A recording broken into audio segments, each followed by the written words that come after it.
So to take just a slightly different tack on that, I'm just wondering now if being reasonable is reaching its limits. Like, you're very reasonable. And maybe it's the time to be unreasonable.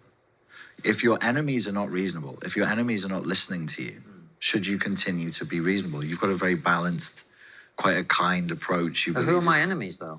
Who are your enemies? I don't think I have enemies. I think I have people that I disagree with about the way we should structure society, but they're not my enemies. I don't think. I think to a large extent, the Chinese Communist Party and the Russian dictatorship, they're my enemies. Okay. Right. What about people who affect your child's future? What about people who are going to promote transgenderism and... It's my job to protect them from that. Okay. It's so my job. You wouldn't consider those people your enemies? No. I don't think it's a healthy way to do that, Richard. They're not my enemies. And also, the problem is as well, I can buy into the warrior mindset in that thing. Yeah. Except we're not in a physical war. Like, if you said to me, there's some people out there who are going to trans your kid, and we need to get the three of us, get some shields and swords, and go out and deal with them, and if we do that, the problem will stop. Yeah. Sign me the fuck up. Right. But that isn't the way the situation is. Yeah. Me and you and Francis putting on some swords and shields isn't going to solve that problem, right? That problem gets solved in here. It gets solved by bringing people to explain. Ollie London, who was in your chair a week ago talking about how he spent $250,000 on surgery to be Korean, guess what? Found out he wasn't Korean, right? That's potentially how you solve it. You talk, you explain, you persuade. Okay. Now, is someone who has a very different view of me, to me, my enemy? I don't think that's a useful way. If I thought that was a useful way of looking at it, I would look at it that way. I have no problem with fighting for things I believe in. But I don't think that's the most effective way of achieving the outcomes that I want to achieve. Interesting. I'd need to think about that. Maybe I've been drinking too much of the wrong Kool-Aid. I see some of the positions adopted, especially where they are deliberate outright attacks against, for example, the family unit or the sexual and towards the sexualization of children. I view that maybe I'm becoming a little more polarized, a little more extreme. I see them as enemies, and perhaps you're right. I shouldn't. It should.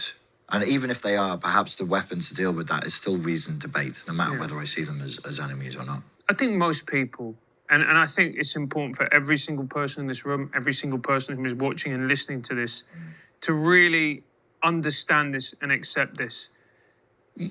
Most people are not bad people. Most people are fundamentally good. They just, as we have said before, they just don't think enough about long-term consequences when it comes to certain things, particularly like transgenderism. They get fed a narrative and they believe that narrative and then they regurgitate that narrative. I think the problem is if we start putting it and having the mindset of people being enemies, I don't think we're going to... the chance of us healing society is going to become ever lower as a result of having that mindset. I think that the best thing that we can all do is try and be in the adults in the room, which is to model good behavior. Because even when somebody has a great point, somebody could have a great point, but the moment they lose their temper, the moment they start indulging in tactics that their aggressor is using, immediately their status goes down. Immediately, you start to have less empathy for them. I think it's just really important that we try and moderate our language and our behavior, as difficult as it is. And I'm not saying it's easy. Because it really isn't. No, it's hard. It's hard. So the solution would be to be aggressively reasonable. Well, I actually think you're right. Yeah. And this is... absolutely. But this is interesting to me because I was talking to someone, I don't want to name them, because about some of this identity stuff. And they were saying, well, the thing is, I don't really want to say this thing because then then people won't hear it the same. And I actually think one of the refreshing thing, one of the reasons people do watch Triggernometry or watch you or whatever is we try to say things as they are without going past that and embellishing them too much. Okay. Do you know what I mean? Yeah. And so I agree with you, for example, that the idea that white people are uniquely evil and inherently bad is racist, right? Yeah.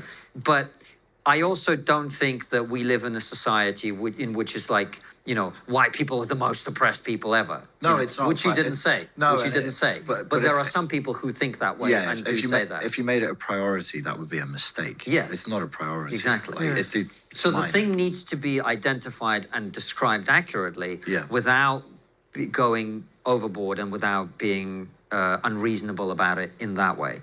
So I think being determined and being unwilling to compromise are important on language and certain things. But I think the enemy language is possibly not, unless you're literally in a physical fight, in which case, absolutely, you switch the warrior on. Maybe that's the linguistic term of enemies is what is guiding us towards a path that looks like it's going to lead towards civil war, because we're talking about I'm talking about our fellow countrymen. And in America, it's the same thing. It's that same pathway. It's the internal fight. And maybe that isn't the way. You said something interesting, Francis. You implied that the end goal was to heal the rift. Yeah, it's got to be. People aren't saying that. And they're not thinking that, and they're not moving in that direction. So that would be another element of it. It would be stay reasonable and also have that as an objective, which is we're actually trying to heal. I think it's very absolutely stated in absolute terms. And, I've been reading a lot of Tom Sowell lately, and this is one of the things you get, is you kind of get there's no solutions, only trade-offs. So I think what we're talking about is not to heal society, because I don't think that's possible. People will always disagree. Temperamentally, genetically, they have predispositions that make them different. It's about the way we have the conversation about our disagreements, right? And does it have to descend into personal animosity at every opportunity? And I am as guilty of that as anybody. Trolling someone online or calling Sadiq Khan a tyrannical dwarf, which he is, but still, right? It's the tone of the conversation, I think, rather than, you're never going to heal society, but I think if you improve the way we communicate, that in itself would do some healing. I don't mean to get religious here, but I will nevertheless. It's when Jesus was nailed to a cross and he said the words, "Forgive them, Lord, for they know not what they do." And I think if you have that attitude to a lot of people who you disagree with, to a lot of people, and there's always a small minority who are malevolent and spiteful, but I think with most people, they just don't consider the long-term consequences of their actions. And I think if you approach them with compassion and with understanding, you might not change their mind, but you might take a step to some type of reconciliation. Here's where I will agree with you, though, in addition to what Francis said, and I agree with both of you, actually. I think what we're talking here as well is it's about concept creep. There are some people who you will meet in a bar and you need to stay the fuck away from them. Yeah. Right? And there are other people who you could get into some kind of altercation with if you said the wrong thing and you bumped their elbow as they're bringing their pint over.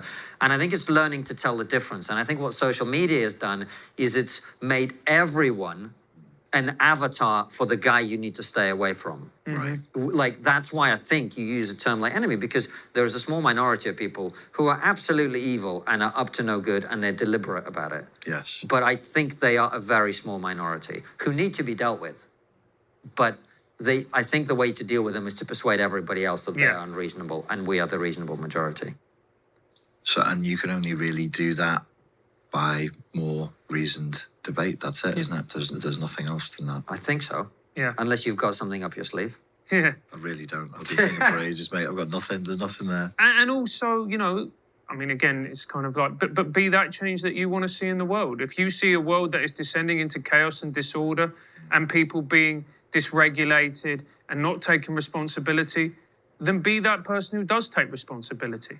Be that person who is in control, not that we're always in control of our emotions, because we're not, because we're humans, but doing their best to control their emotions, to be reasonable, to be that adult in the room, to be that person who is a counterpoint to that behavior and say no. If you think about the best teachers that you ever had in your education, they weren't the ones who ranted and raved.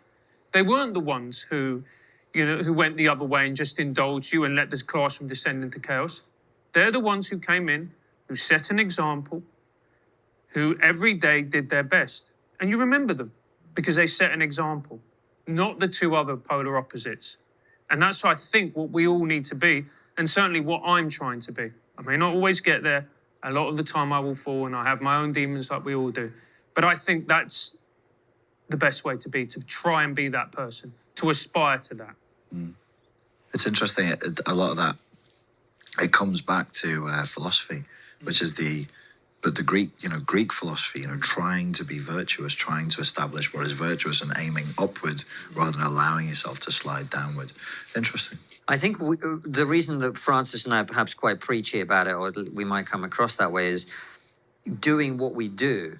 If you think about the history of trigonometry, and you've dipped in at different points, is we started out talking about everything that was going wrong with the world, right?